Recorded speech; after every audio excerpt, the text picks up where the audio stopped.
Welcome to our Sound for Video session. This is the 28th of September 2016, and we're going to do a little Q&A this week. Coming at you from Barcelona, Spain this time in a hotel room. But let's go ahead and dive in and answer some questions again. Some great questions this week. From Dane Kidner, I received just a quick question. I recently purchased a Sound Devices USB Pre2, and the headphone amp seems to create a lot of self-noise, even with no mic plugged in and gain turned down all the way, and just gets worse as I increase the gain. I'm using Audio-Technica M70X, and they don't have that issue with any other device, so it doesn't appear to be the headphones. I remember you had used one in one of your videos and wondering if you've noticed anything of the sort. Well, Dane, that's a good question. I did not notice a lot of issues with the headphones in terms of noise, but to be honest, I didn't. I used mostly monitors. I didn't use the headphones a lot. I used them some, but not a lot, and I did not notice that on mine. The good news is that Sound Devices is very good at supporting their devices, their products. So I would highly recommend you give them a call and kind of talk with them through the issue there and see what they can do for you. So I hope that works out okay. Let's see here. We're going to jump down. Hans Madula said, "Hi Curtis, been really digging sound lately. For 3 years I've been using my Tascam DR-05 as my main recorder, but I'm now considering moving to an XLR-based multi-input recorder. I've been craving for the DR-70D these weeks as I'm seeing myself doing more no and low budget film projects. I just watched your last video comparing recorders you own of different price brackets, and between the DR-70D and the H5, H6, I'm considering the DR-70D more for audio bag work. I'll mostly be doing location sound recording, boom operating, and rigging the Tascam to my camera for one-man band mini doc type productions. Would love to hear more thoughts on the DR-70D from you. Thanks." Yes, the DR-70D is, I think, a fine recorder. It's definitely in the same class as the DR-60D Mark II in terms of its preamplifiers and the performance of those preamplifiers in terms of the amount of gain that they have, how much self-noise they generate. So overall, I think they're quite good. The only downside with the Tascam recorders, which fortunately they have a way out with, is that the battery life is not usually that great. So if you are phantom powering a mic or two, you'll probably want some additional battery capability, because what's inbuilt won't last all that long for a production shoot. But you can hook up a USB battery, and those are dirt cheap and easy to hook up, especially if you're going to be in a bag. And I will leave links below to the particular battery that I use. The battery that I use can power my DR-60D Mark II for about 25 hours to 30 hours. And so I think that would also work nicely with the DR-70D. DR-70D is a little different from the 60D from the standpoint that they moved a lot of stuff that had dedicated physical switches and buttons on the unit itself into the menus. And the menus are a little funky, but once you get to know them, they work fine. And again, overall audio quality is very good. So I think the DR-70D, if it looks like it's going to meet your needs nicely in a bag, I think it's a good choice. So I wish you the best on that. Next question, Jeff Cowie. Mixing background music with voiceovers is something I would love some help on. Well, I actually, Jeff, did a piece on that, and I'll put a link for it down below on how to mix background music with voiceovers. Here's the main idea, though, just to kind of quickly run through it. Before I learned better, I used to just drop the levels on the music, and the problem with that is it seemed like you could never find the perfect spot in terms of enough voice and not too much music, because once you dropped it down enough so it wasn't competing with the voice, it seemed like you couldn't hear the music anymore, at least not very well. And it was always kind of a tussle back and forth. What I think ends up working much better is, instead of dropping the level of the music as much, you actually do a very wide cut in the middle of the music where the vocals sit, where the voiceover sits. And so that's usually going to be around 1 to 2 kilohertz. And a fairly deep cut, maybe 4 to 6 dB, and a very wide cut. Now, if you were to play back the music, once you've applied that parametric EQ to the music, it would sound kind of weird. It would sound a little muffled and not as present. But what that does essentially is you carve out enough room through the middle frequencies to make room for the voiceover so they're not competing as much. And that seems to work really, really well, because then you can still hear the music very much. It's at least subconsciously very present, but the voiceover is the main thing that people are listening to. So it makes it so they don't compete with each other, and you don't have to drop the levels on the music quite as much once you do that. So again, I'll leave a link to the episode where we did that before, which hopefully will work, kind of give you the more detail in a like a visual representation or visual example of how to do that. So hopefully that helps. Thanks, Jeff. All right.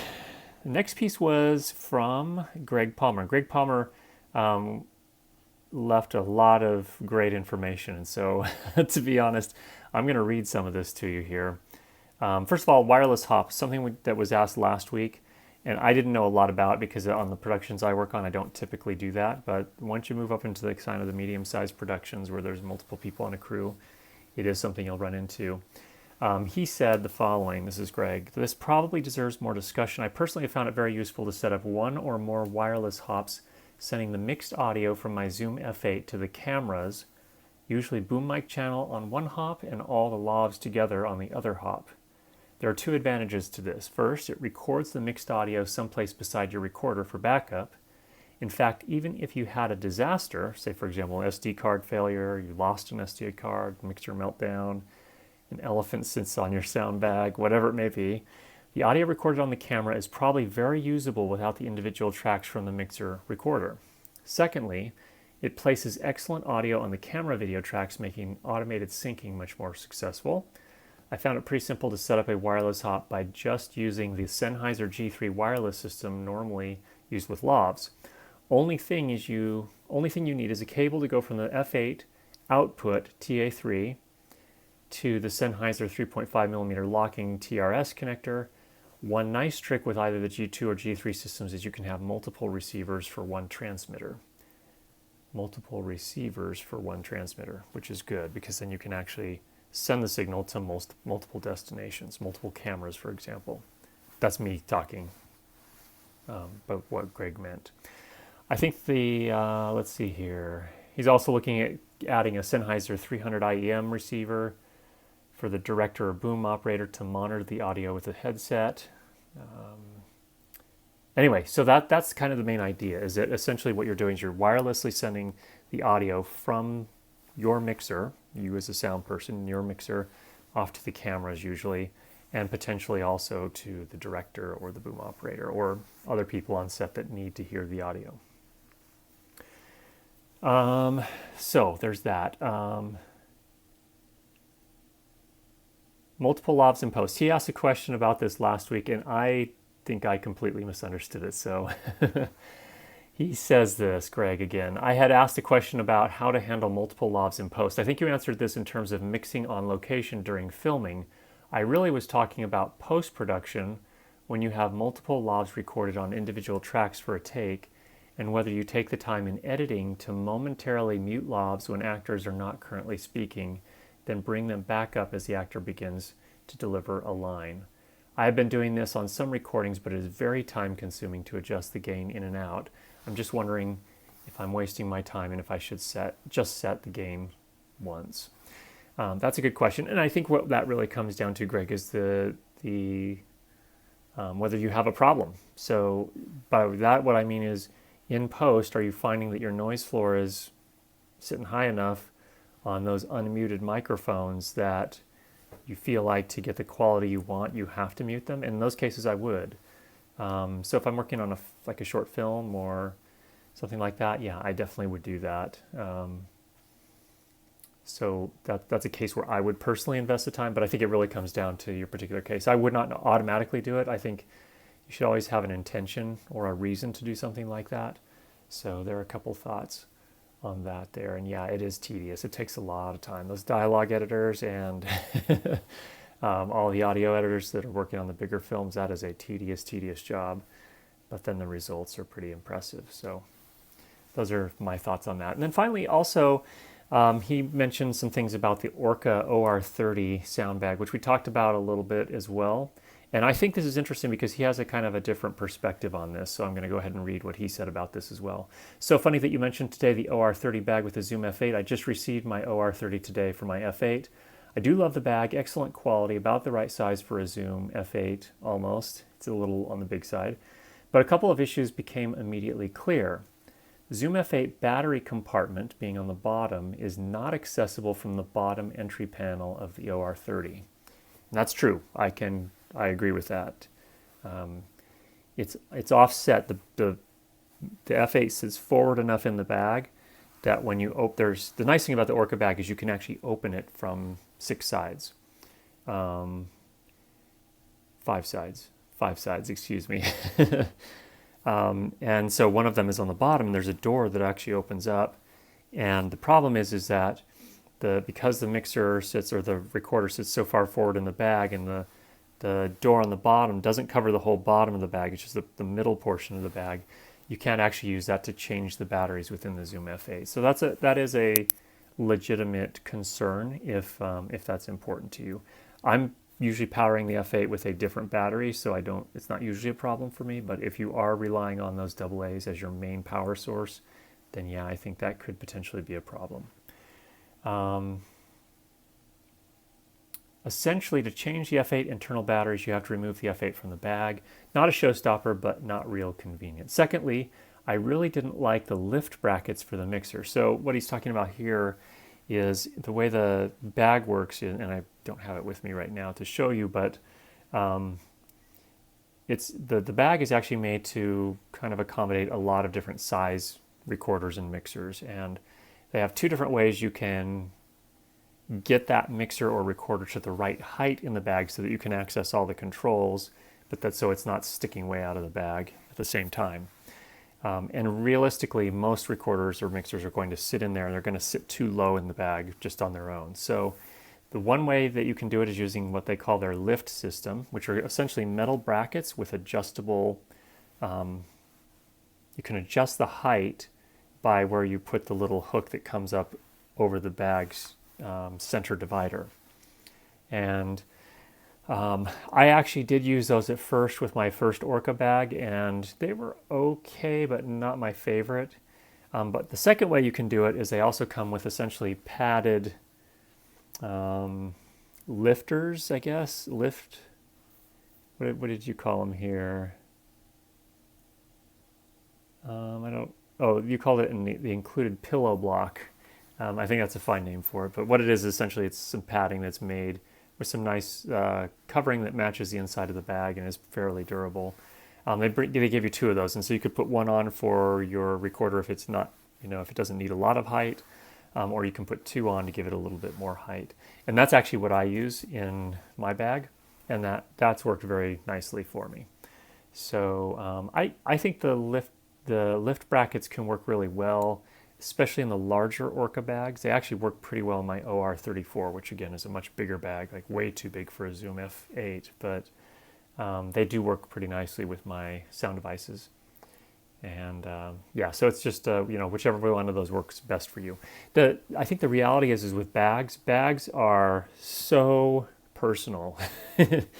Everyone likes something a little bit different. And these are some interesting things that you pointed out. There's another thing here. Thirdly, I do wish this bag was just a little wider so that the mic cables would not be so tight against the sides. I'm thinking the 633 is wider than the F8, so the cables must be even tighter with the 633. That's true if you're trying to close those compartments on the side. I actually leave them open about halfway, and so I'm not putting too much pressure on the cables. Also, a lot of mixers will use right angle connectors for their mics, so that takes all the strain off altogether. So those are a couple thoughts on that. But yeah, I understand if you're trying to completely close that door on the side, it can be a little bit awkward. So thanks very much, Greg, for those thoughts. All right, we're going to go back up to the top here. There's one question here that I'm not really prepared to address. Well, I can talk about it a little bit this week, but I can't really show all of it. There's some things I would need to show, and I don't have my normal computer here with me today. So let me say this. This is from Sam. I think you say Houghton or Houghton. Hi Curtis, I wonder if you could do something on post-production workflow using Timecode regards to what you would do in production and how to handle files in post. Imagine it was for a medium-sized production, so say you had a DIT on set and someone's syncing dailies, etc.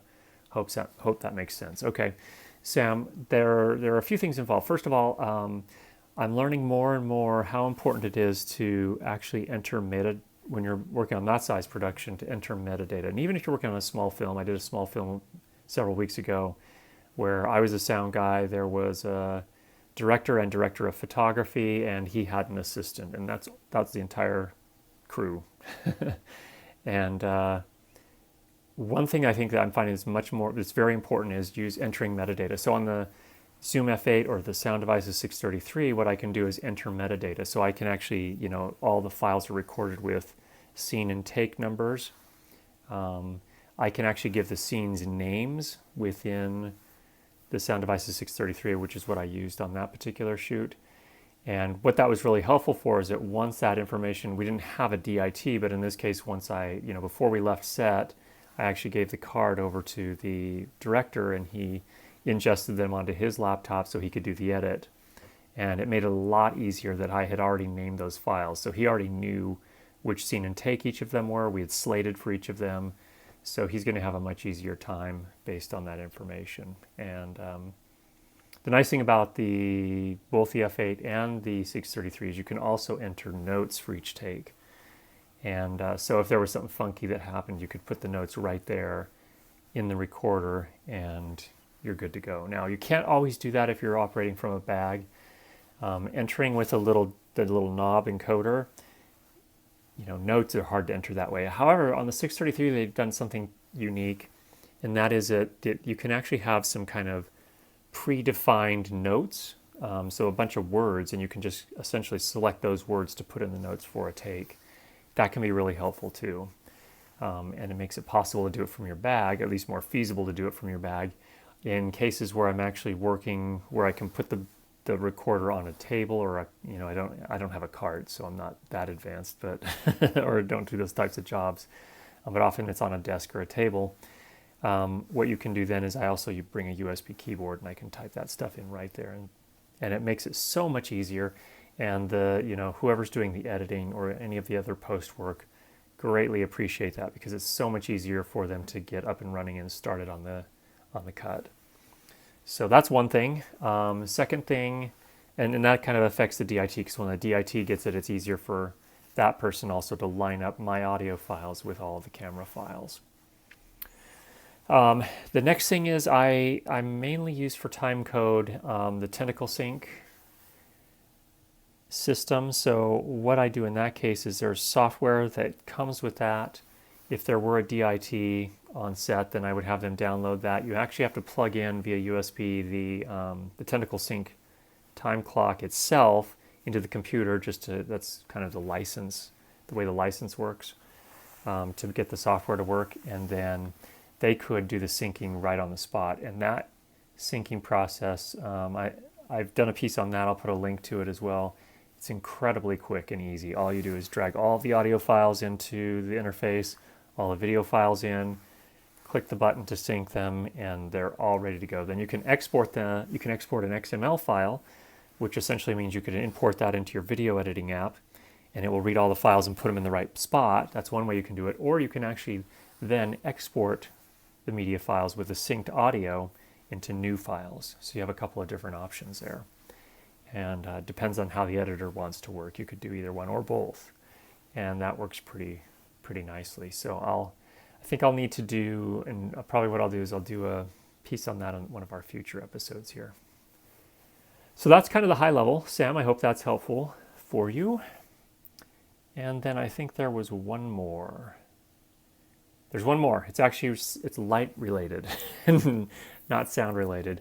And Mark, it's funny you'd ask this time, because I'm not sure how great the audio or the lighting is going to be on this particular one. But he says, Mark Latania says, please discuss how best to light a subject and set up the camera if possible for a Skype call.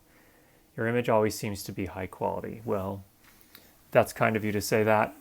Honestly, when I'm doing these types of pieces, I'm just using a webcam. In this case, I'm actually using my phone. This is the iPhone 6 Plus.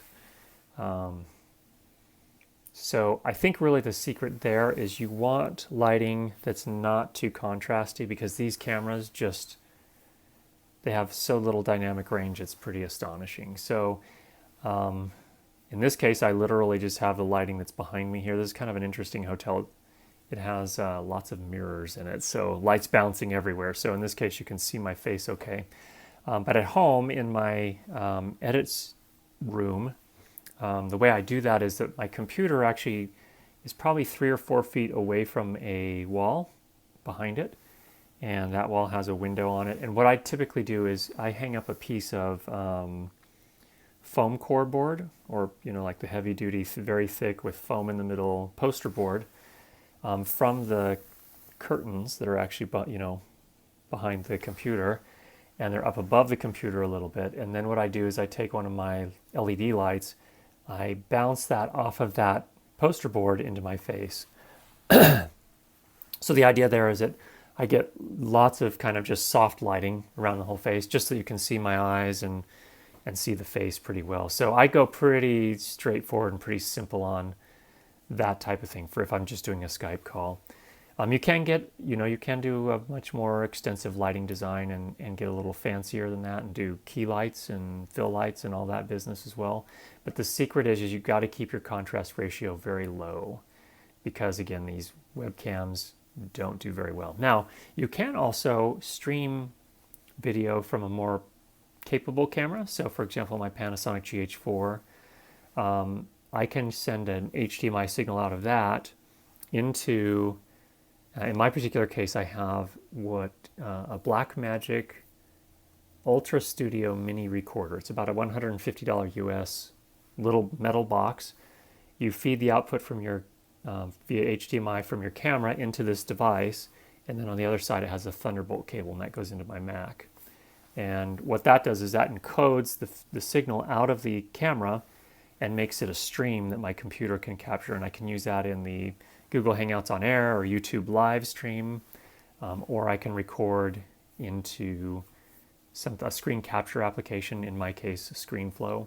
And that's how I've been doing the last few that you've probably seen. So again, as far as the lighting is concerned, pretty low contrast. I hope you'll see this is interesting, because on this side of my face, we're getting kind of a warm greenish, slight green tint light, and then over here it's much cooler.